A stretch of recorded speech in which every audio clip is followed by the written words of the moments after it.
Okay, so today I got my new car mount, and since I don't have a car mount, it's easy to install. You just put it in the air conditioner vent, and you could tighten it up or you could loosen it up whenever you're gonna not use it anymore.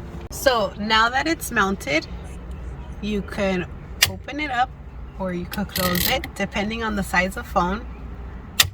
I have sort of a big phone, and so I could secure it, and there it is. That's the car mount.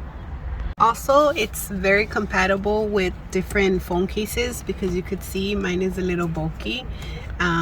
You could open it if you have a bigger case and the phone, and you could just adjust it to your case and your phone size. So for it just to stay in place in the vent, it does have to lock the phone down in the vent. Here you could do the adjustments, how strong you want it to hold, or if you're not planning to use it anymore, to take it off of the vent, you could just pull it out and unlock it.